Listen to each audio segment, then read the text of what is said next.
Eu imagino que se você começou aí a estudar a parte de figuras de linguagem, você se assustou com a quantidade de tipos e subtipos e nomes e conceitos, etc. E provavelmente está bastante perdido em relação àquilo que deve estudar, mas não se desespere. O vídeo de hoje vai te auxiliar, vai trazer para você informações importantes sobre um desses grupos de figuras de linguagem que tanto tem atrapalhado aí a sua preparação para concursos públicos. Então, acompanhe comigo esta aula super objetiva sobre figuras de sintaxe. Nós falamos em figuras de sintaxe, nós não estamos mais trabalhando com os sentidos das palavras. Isso nós vimos durante o estudo sobre figuras de sentido, tá? Quando nós falamos em figuras de sintaxe, nós não estamos mais falando sobre sentidos das palavras. Nós estamos falando, na verdade, sobre o posicionamento dessas palavras nas sentenças. Nós temos um posicionamento básico em língua portuguesa, que é aquele que organiza as orações seguindo uma ordem: sujeito, verbo, complemento. Quando uma oração apresenta esta ordem, nós dizemos que esta ordem é a ordem direta, é a ordem canônica da língua portuguesa. Porém, como a língua portuguesa oferece aos seus usuários uma série de recursos, porque as coisas precisam ser ditas de formas diferentes, há a possibilidade de movimentar essas peças dentro da oração. Isso é o que nós chamamos de figuras de sintaxe.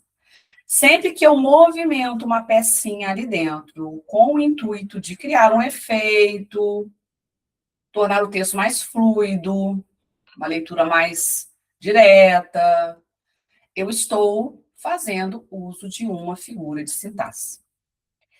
E em concursos públicos, obviamente, que há uma exploração desses recursos nos textos que as nossas provas elas apresentam, e você precisa saber o nome, o conceito e localizar, identificar a partir de uma oração a presença daquele tipo de figura de sintaxe.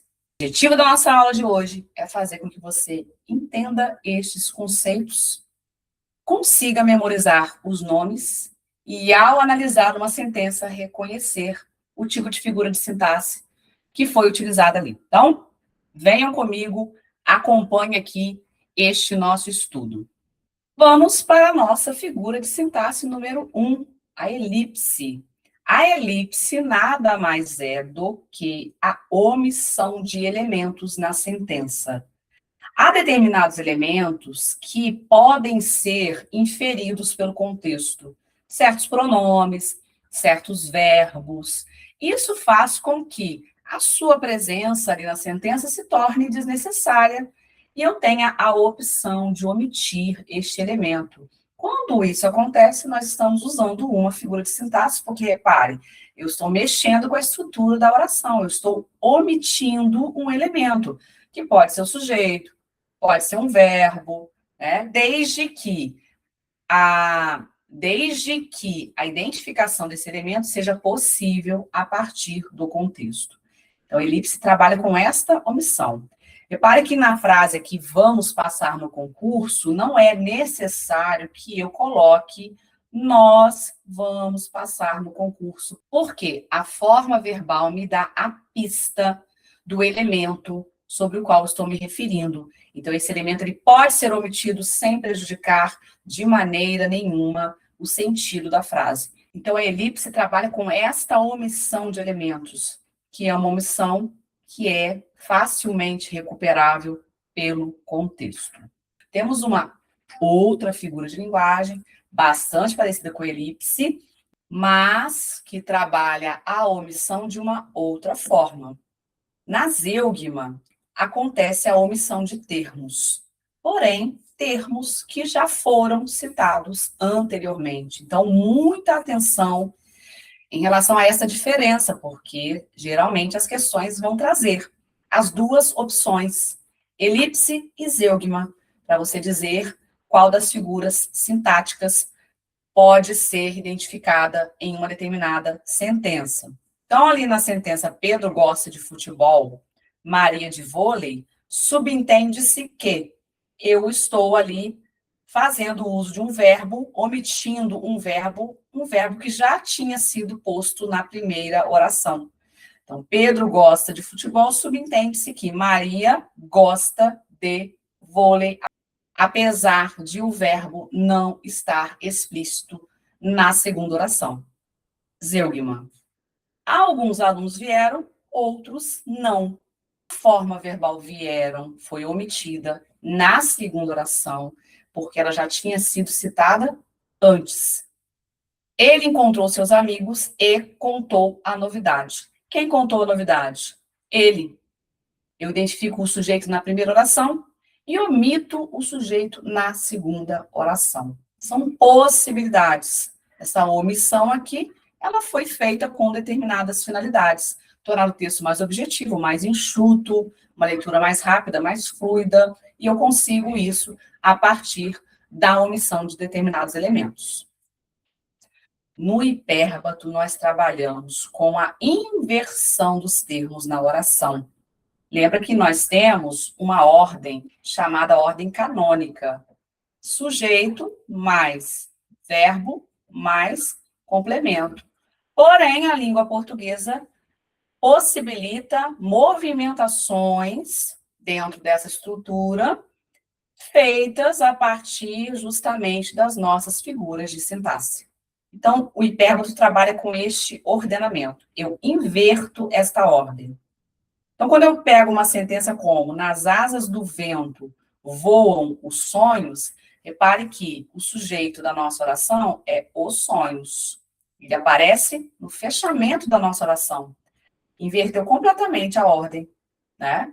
Então, o hipérbato trabalha com esse reordenamento, né? Então, aqui eu identifico o sujeito no final, o verbo antes do sujeito, uma expressão de valor aqui adverbial anterior, né, a esses dois elementos. Não há qualquer alteração não há qualquer problema quanto ao sentido da sentença, e é uma escolha feita com determinadas intencionalidades. Nós vamos ver daqui a pouco, em termos de intencionalidade, o que leva as pessoas a escolherem elipse, zeugma, hipérbato, na hora de produzirem os seus textos.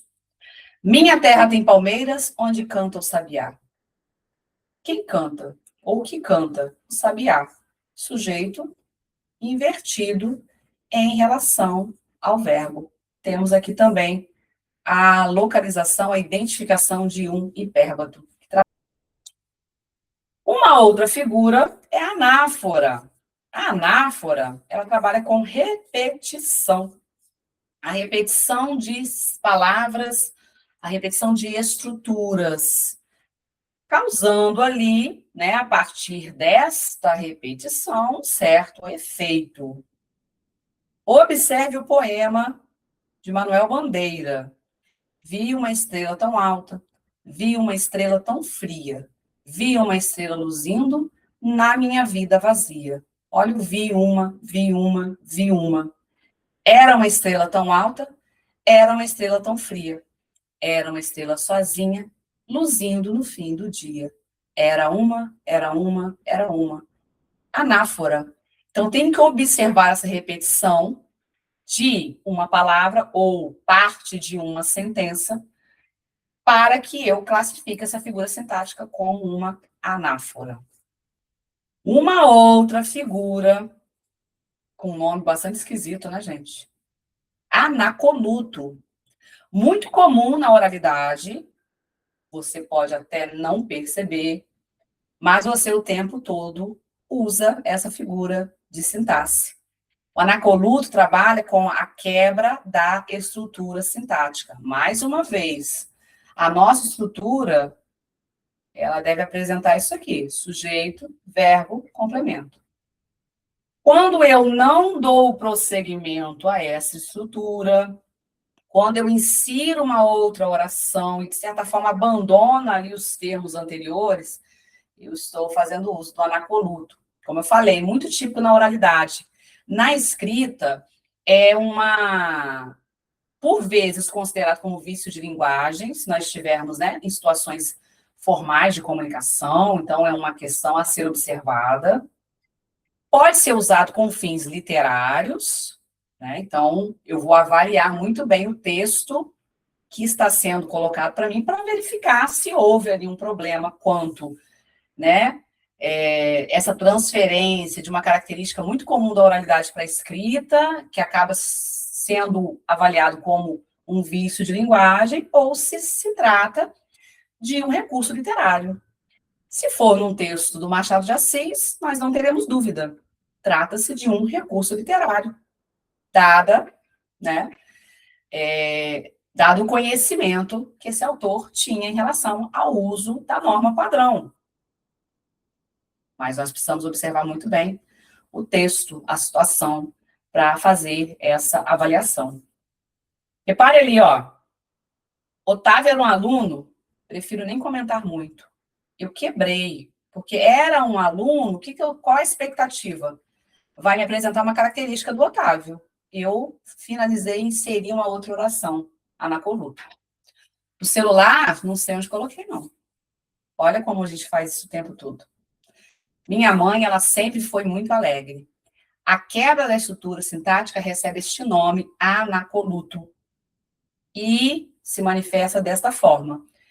Tenho aqueles 3 elementos básicos e, em algum momento, há uma ruptura desse ordenamento para inserir uma nova informação de maneira desconectada a princípio. Apesar de nós avaliarmos todas as 3 sentenças aqui, percebemos, do ponto de vista do sentido, há uma relação. Mas, do ponto de vista sintático, houve essa ruptura daquilo que se espera na elaboração de uma oração. Tem uma tabela comparativa que vai fazer parte do nosso resumo. Estou disponibilizando para vocês aqui na descrição deste vídeo um resumo sobre figuras de sintaxe. Mas espero que você curta este vídeo, compartilhe com outras pessoas que estejam também se preparando para concursos públicos. Deixe aqui embaixo um comentário dizendo se gostou do vídeo, outras dúvidas que você tenha em relação à língua portuguesa. Comparando aqui essas figuras de sintaxe, para fixar bem a diferença entre elas. Na elipse e na zeugma, nós trabalhamos com omissão. Na elipse, é a omissão de um termo subentendido. Na zeugma, é a omissão de um termo já mencionado. Qual é o efeito do uso da elipse? Agilidade no texto. Na zeugma, mesmo processo. Além disso, a repetição ela é evitada. Hipérbato, inversão da ordem sintática. O hipérbato colabora para a ênfase, o ritmo poético que eu quero dar ao meu texto, sempre que ele tiver essa função, uma função mais poética, uma função mais literária, uma função mais emotiva. Anáfora, repetição no início de orações, seja de uma palavra, seja de parte de uma estrutura. Também colabora, como vocês perceberam aí durante a leitura do poema, para a criação de um determinado ritmo.